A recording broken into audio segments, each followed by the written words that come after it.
तरह से डुमरांव में आप लगातार जन समस्याओं को उठाते रहे हैं, क्या लगता है कि इस बार भी रिपीट हो जाएगा? सबसे पहले तो मैं आपके इस चैनल से डुमरांव की महान जनता को नमस्कार करता हूं और उनको इस राष्ट्रीय त्योहार के रूप में इस लोकतंत्र के महापर्व को मनाने का मौका मिल रहा है। तो इसमें अपनी भागीदारी सुनिश्चित करने का आग्रह भी करता हूं कि आप आइए, जहां भी हैं, जिस स्थिति में हैं, जहां पर भी आप रह रहे हैं, वहां से आप आइए और अपने इस लोकतंत्र की खूबसूरती को बढ़ाने के लिए अपना मत दीजिए और अपनी भागीदारी सुनिश्चित करिए। लेकिन आपको एक भारत का जिम्मेदार नागरिक होने के नाते डुमरांव में जब आप रहते हैं, डुमरांव विधानसभा में जब आप हैं, तो डुमरांव विधानसभा के लोगों की मूलभूत सुविधाओं की भी चिंता करनी पड़ेगी। आज जो हमारी मूलभूत सुविधाएं हैं, सड़क की सुविधा, उससे हम लोग कैसे परेशान हैं, इस पर भी विचार करना पड़ेगा। इसके भी थोड़ा सा आगे चलते हैं तो हमारे शिक्षा की जो सुविधा है उस पर भी थोड़ा विचार करना पड़ेगा। जिन्होंने पिछले 5 वर्ष तक डुमरांव पर विधायक के रूप में शासन करने का काम किया, वैसे शासक को बदलने की अब बारी है और यहाँ पर लोकतंत्र में एक अपना सेवक चुनने की जिम्मेदारी है। तो हमें अपनी जिम्मेदारी का निर्वहन भी करना है और यहाँ से न शिक्षा की आवाज़ उठी है, न मूलभूत सुविधाओं की आवाज़ उठी है। तो इसमें परिवर्तन लाते हुए हम लोगों को एक बार विचार करते हुए नीतीश कुमार जी के विजन को देखना है, प्रधानमंत्री नरेंद्र मोदी जी के विजन को देखना है, चिराग पासवान जी का जो बिहारी फर्स्ट का जो विजन है उस विजन को देखना है, उपेंद्र कुशवाहा और जीतन राम मांझी जी की जो विचारधारा है उसको भी आगे ले जाने की जरूरत है और नए बिहार के इस निर्माण में अपनी भागीदारी को सुनिश्चित करते हुए एनडीए के सबसे भरोसेमंद व्यक्ति नीतीश कुमार जी और नरेंद्र मोदी जी की जोड़ी इन डुमरांव में राहुल सिंह जी को कंधे पर दी है। तो डुमरांव का डेवलपमेंट जो पिछले 5 सालों से अधूरा रहा है, ये आगे लेकर जाना है। अब थोड़ी सी चर्चा मैं बता दूं कि क्यों अधूरा रह गया है। इन्होंने जो अपनी तुच्छ राजनीति, गिरी हुई राजनीति का परिचय माननीय विधायक जी ने दिया है। इन्होंने राज्य सरकार की योजनाओं को और केंद्र सरकार की योजनाओं को लोगों तक पहुंचने नहीं दिया, उसका लाभ लोगों तक नहीं दिलाने का प्रयास किया। कारण ये रहा कि ये हमेशा जात पात और धर्म मजहब की राजनीति में लोगों को बांटने में डूबे रहे। यदि उनको सही सुविधा मिल जाती तो फिर वो मूर्ख बनकर विधायक जी के पीछे नहीं दौड़ते। तो आज हम लोग आगाह भी लोगों को करते हैं कि नीतीश कुमार जी ने सब भेदभाव को भुलाकर महिलाओं के उत्थान के लिए उनको 10,000 रुपये की सहायता देने का जो साहसिक निर्णय लिया, महिलाओं को हम बदल सके। उन्होंने छात्राओं को जो शुरुआत न्यू होता है वहाँ से भी बदलने का विजन शुरू किया। छात्राओं को कहा कि तुम 10th पास करो, हम तुमको साइकिल देते हैं, कि तुम +2 की पढ़ाई बढ़िया से करो। छात्राओं ने +2 की जब पढ़ाई बढ़िया से की तो नीतीश कुमार जी ने कहा कि हम तुमको 20 से 25,000 रुपये का ये अनुदान देते हैं, ड्रेस अनुदान, तरह तरह के अनुदान के बाद वो आर्थिक 25,000 रुपये का अनुदान जो आया, उन्होंने कहा कि तुम शिक्षित बनो, ग्रेजुएट करो। और उन्होंने महिला शक्ति को, देश की जो आधी आबादी है उस नारी शक्ति को शिक्षित बनाने के लिए 25,000 रुपये का अनुदान देकर शिक्षित बनाया। और उसके बाद उन्होंने शिक्षित बनने के बाद उसको 50,000 रुपये का अनुदान दिया कि तुम अपने कैरियर के बारे में चिंता करो और एक अच्छी तैयारी करो।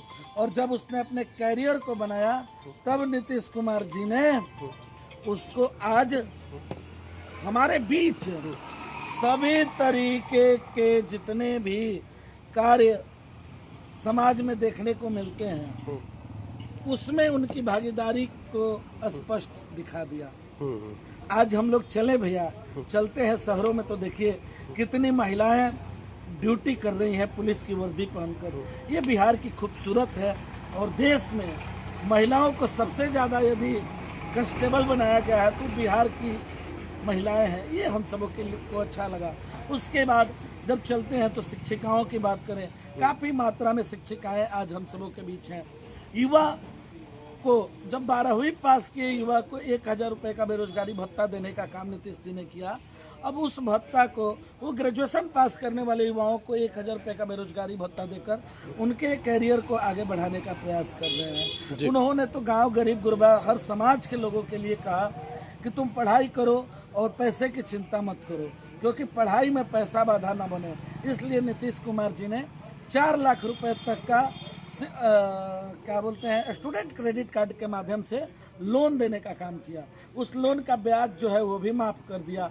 अब बताइए कि जो छात्र नौजवान पढ़ लिख जाएगा वो विधायक जी जैसे लोगों की गोल मटोल बातों में आएगा, क्योंकि उसको सीधे वो कनेक्ट हो जाएगा ऊपर से और वो सब चीज देखने लगेगा। वो बिल्कुल स्मार्ट बन जाएगा।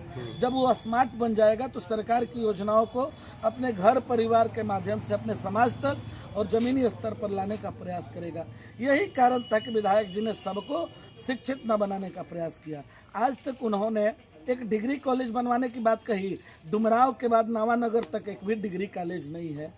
बताइए कि वहाँ के छात्र छात्राएं और युवाओं को कितना परेशानी झेलना पड़ता होगा।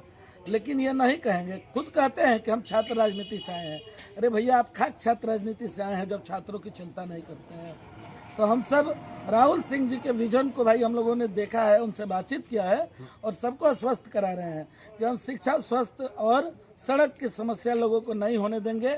नीतीश कुमार जी का जो एक मजबूत विजन है उसको, और नरेंद्र मोदी जी का देखिए रहे कि प्रधानमंत्री कौशल विकास योजना के बाद स्किल योजना, जो तरह तरह के स्टार्टअप योजना सब आ रहा है, तो सबका लाभ युवाओं को मिलेगा। और नए बिहार के निर्माण में, नए बिहार के साथ साथ डुमराव का जो बिहार के विकास के साथ डुमराव के विकास का रफ्तार रुक गया था, उसको भाई गति देने के लिए हम लोग नीतीश जी को एक कंधा भेज रहे हैं डुमराव से। और हम लोग तो इतना मजबूती से इनको जिताने के लिए युवा शक्ति लगी हुई है कि नीतीश जी को भी पता चलेगा कि डुमराव के युवाओं ने, डुमराव के लोगों ने, डुमराव के महिलाओं ने, डुमराव के जन जन ने क्या मैसेज दिया है। इतनी बड़ी जीत हम लोग कराएंगे कि बिहार का जब मंत्रिमंडल बनेगा तो उसमें डुमराव के लिए हमको लगता है कि विचार जरूर होगा, क्योंकि एक बुलंद आवाज बिहार विधानसभा के पटल पर गूंजने जाएगी। क्योंकि हम शिक्षित नौजवान को चुनेंगे, एक ऐसा नौजवान जो शिक्षा से सरोकार रखते हुए आज अपने आप को सेना में भी कुछ दिन तक वो सेवा दे चुके हैं। सेना के जवान के रूप में सेवा देने के बाद दिल्ली नगर निगम में भी उन्होंने सेवा देने का काम किया और उसके बाद सब चीज छोड़कर आज हाईकोर्ट के और सुप्रीम कोर्ट के अधिवक्ता के रूप में भी रहे और वर्तमान में जन सेवा की भावना को लेकर यहाँ पर भी आए हैं। तो हमको लगता है कि ये डेवलप बिहार के साथ साथ डेवलप डुमराव की सोच है उनकी। नहीं तो आज वो तो अपने आप में मस्त रहते, कहीं भी रहते, 2-2 नौकरियां कर चुके थे। लेकिन उसके बाद भी नीतीश कुमार जी ने जब देखा कि एक ऐसा युवा जो उसको विकास का विजन पसंद है, पैसा कमाने के लिए वो नहीं आए हैं, ये तो मैं पूरी तरीके से जानता हूँ, कोई भी नहीं कहेगा, लेकिन विजन को एक मजबूत करने के लिए आए हैं।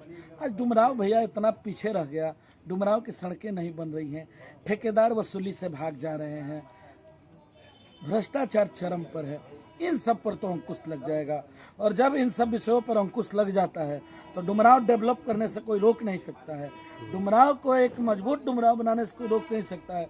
डुमराव तो महाराजा कमल सिंह जो भारत के सबसे युवा सांसद, युवा के साथ साथ इस बक्सर ही नहीं भैया, उस समय पूरा शाहाबाद एक हुआ करता था, तो शाहाबाद नॉर्थ के प्रथम सांसद इसी डुमराव से आते थे। और इस डुमराव की गौरवशाली जो अतीत व्यवस्था रही है, देखा जाए तो बक्सर के बाद डुमराव को एक धार्मिक नगरी के रूप में भी जाना जाता है और लोग डुमराव की बड़ी आस्था रखते हैं। तरह तरह के मेले 1 महीने तक लगते रहते हैं, यहाँ पर लोग भगवान को पूजते रहते हैं। लेकिन डुमराव विधायक जी ने इसका भी ख्याल नहीं किया। उन्होंने बजरंग बली के ऊपर टिप्पणी करने का काम किया। बजरंग बली को उन्होंने अपशब्द जब बोला तो क्या बताऊं, जितने भी सनातनी लोग हैं, सनातनियों के सीने में वो खंजर जैसा था, वैसा कुकृत्य उन्होंने करने का काम किया। उसके बाद जो धार्मिक लोग हैं उनके आस्था के ऊपर लगातार चोट पहुंचाना तो इनकी आदत बन गई। ऐसे ऐसे गलत काम इन्होंने किया कि मैं अब क्या कहूँ आपसे। लगता है कि इन कैसे सबका कैसे जवाब लोगों को सबका जवाब एक ही है, हम वोट की चोट से सबका जवाब दे सकते हैं। और आने वाले डुमरांव के सभी युवा नौजवान साथी भाई, महिला, माता, बहन, गैर जीवन, सबसे आग्रह बा भैया कि अब हमनी के आपन सजग नागरिक ए लोकतंत्र के प्रहरी होके के जिम्मेदारी निभावे के बा।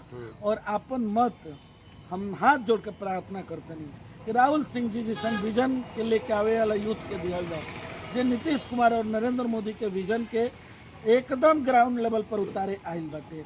अगर वो आई तो सबके केहू के काम करे के जरूरत ना जी। इतना योजना नीतीश कुमार जी और प्रधानमंत्री जी चला रहल बा, छात्र खातिर होके तब, महिला खातिर होके तब, नौजवान खातिर होके तब। और नीतीश कुमार जी तो कहिए दिले बनी कि अब ये 10,000 रुपया जौन गई भाई लौटावे के नहीं खे, ये 10,000 रुपया से स्टार्टअप कैसे करे में कर तैयारी खाली कर लेवे के बा। 2 लाख रुपया नीतीश कुमार जी फिर सब माई लोग के, बहन लोग के, जीविका दीदी लोग के देवे जा रहा बानी। वो जौन विकसित बिहार के निर्माण करी। तो चली, बिहार है तैयार और डुमराव के बदली रफ्तार, तबे होई सड़कन के निर्माण। यही से हमने के चलल जाओ, तीर के झंडा बुलंद कर जाओ। तीर आई डुमराव में विकास के रफ्तार लाई और डुमराव के नया डुमराव बनावे में आपन भागीदारी सुनिश्चित करे के भाई। केहू नेता विधायक ना, ये जनता मालिक होला भैया। ये जनते अपन एगो वोट दी और एक वोट के चोट से नक्सलवाद के जैसे धड़ाम से गिरा दिया जाओ।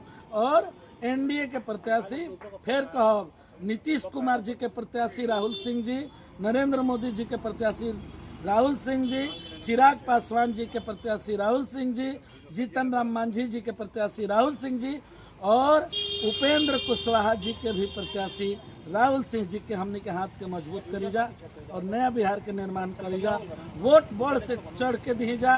काल जलपान बाद में हुई, पहले वोट हुई, पहले वोट दे दिहल जाई, ओकरा बाद नाश्ता कल जाई। इस सोच के साथ रहुआ सब आई जा और नया बिहार हमने के हाथ में बा कि कैसन डुमराव बनाई जा, कैसन बिहार बनाई जा। ऐसे सजग प्रहरी बन के वोट के चोट से अपन नया डुमराव बनावे के प्रयास करल जाई। जय हिंद, जय भारत, जय डुमराव।